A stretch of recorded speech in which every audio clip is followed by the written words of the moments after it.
यहाँ के सोधेछ a simple pendulum 4 meter long swing with an amplitude of 0.2 meter।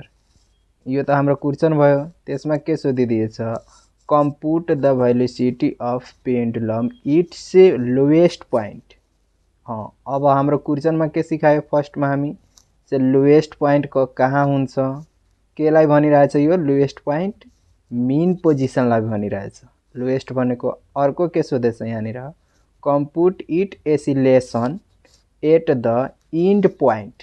अब end point कसलाई दर्शाइरहेछ यो दर्शाइरहेछ हाम्रो एक्सट्रिम पोजिसनलाई।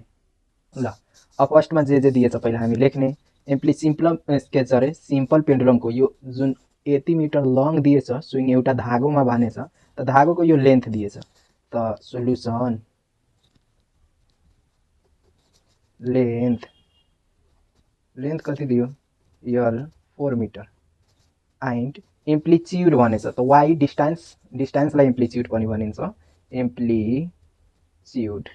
एम्प्लिट्युडलाई वाइ मान वाइ कति दिएछ 0.2 मिटर।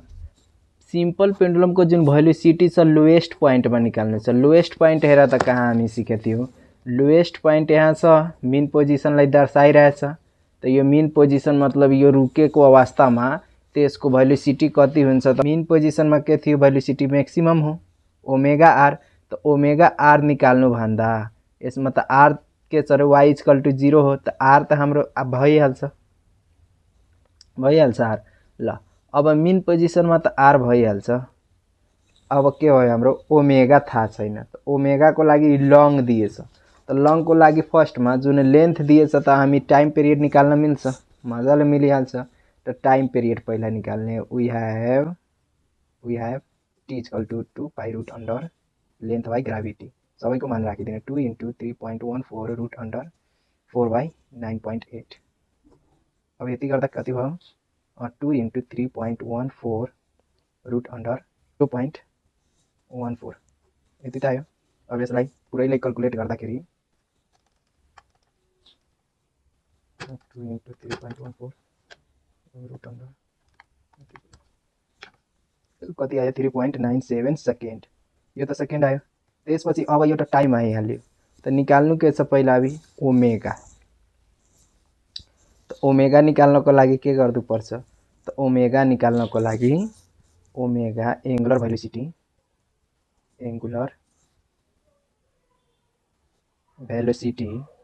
ओमेगा = के हुन्छ 2 पाई बाई टी टाइम त दिएछ। अब 2 × 3.14 भागे 3.97 यति गर्दा हाम्रो कति आइरहेछ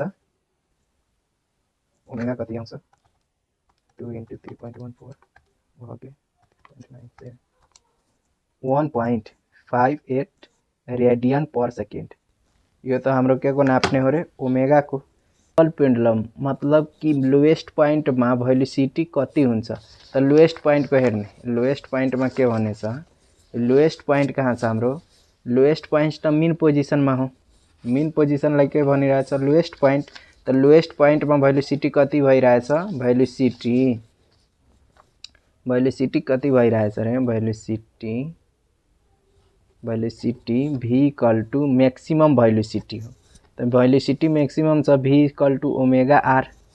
अब ओमेगा आर त आर के छ एम्प्लिट्युड y माना अथवा r माना एम्प्लिट्युड हो त ओमेगा त हामीसँग छ त ओमेगा कति हो रे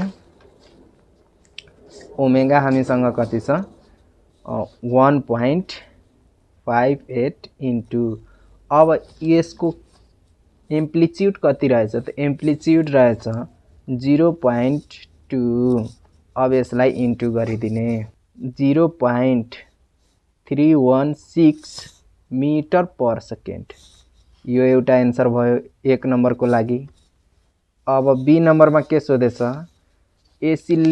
एसिलरेसन इन्ड पोइन्ट पाथ मतलब त्यसको सक्न बेलामा एसिलरेसन कति थियो त एसिलेसन को लागि अब इन्ड पोइन्ट कसमा छ इन्ड पोइन्ट भनेको हाम्रो त एक्सट्रिम पोजिसन में त एक्सट्रिम पोजिसन में को मैक्सिमम छ त एसिलेसन मैक्सिमम हो त एसिलरेसन में के गरिदिने यसको मात्र स्क्वायर गरिदिने नाउ अब एंड पॉइंट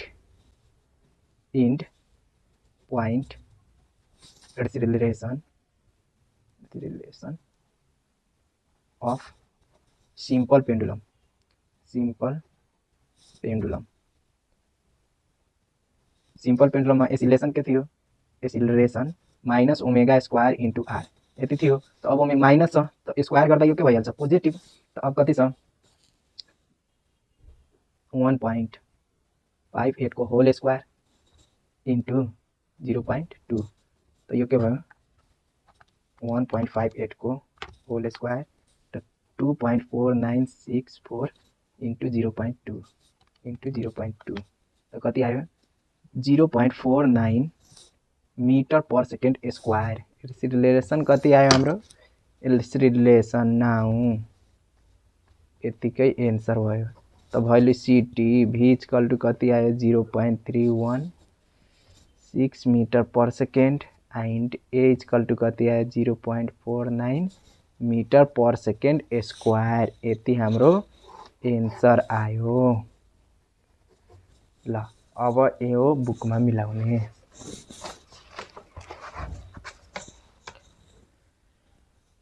ल मिलिहाल्यो यहाँनिर हेर त फर्स्टमा कति आयो हाम्रो 0.316 छ तो 0.316 metre per second 0.49 metre per second square यतिकै एन्सर सिंपल पेंडुलम को यो सक्दो।